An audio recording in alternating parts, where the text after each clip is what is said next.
नमस्कार मंडळी. ठरलं तर मग या मालिकेचे पुढील येणारे नवनवीन भाग पाहण्यासाठी आपल्या चॅनलला सबस्क्राईब करा. तर मालिकेच्या पुढील भागात आपल्याला पाहायला मिळणार आहे की चैतन्य रिपोर्ट घेऊन आलेला असतो. तर रिपोर्टमध्ये स्पष्टपणे लिहिलेला असते की दोन्ही DNA मॅच झालेले आहेत.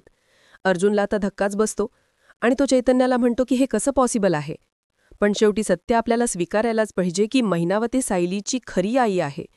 तर दरवाजाबाहेर प्रिया उभी राहून ऐकत असते आणि प्रिया तर चांगलीच हसत असते, कारण तिला माहिती असतं हे सगळे रिपोर्ट तिनेच बदललेत. त्यानंतर आपल्याला तो फ्लॅशबॅक सीन पाहायला मिळणार आहे की जेव्हा अर्जुनने सायलीचा DNA सॅम्पल घेतला होता तेव्हा दाराबाहेर प्रियाने त्यांचं बोलणं ऐकलं होतं. पण दाराबाहेर आवाज ऐकून जेव्हा अर्जुन बाहेर बघायला आला होता तेव्हा प्रिया लपून बसली होती. म्हणजेच प्रियाला अगोदरच कळालं होतं की अर्जुन महिनावती आणि सायलीचा DNA टेस्ट करणार आहे. त्याचमुळे दुसऱ्या दिवशी तिने लपवून आता सायलीचा केस काढून स्वतःचा केस त्या सॅम्पलमध्ये टाकला होता. म्हणूनच DNA टेस्ट केल्यानंतर महिनावती आणि सायलीचा DNA मॅच झाला, कारण तो केस सायलीचा नसून प्रियाचा होता.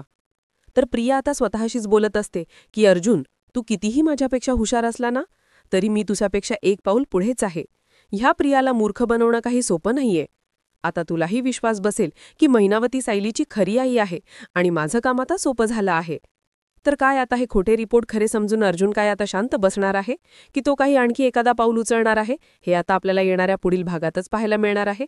त्यासाठी येणारे पुढील भाग नक्की बघा आणि जर हा व्हिडिओ आवडला असेल तर व्हिडिओला लाईक आणि चॅनलला सबस्क्राईब करायला विसरू नका.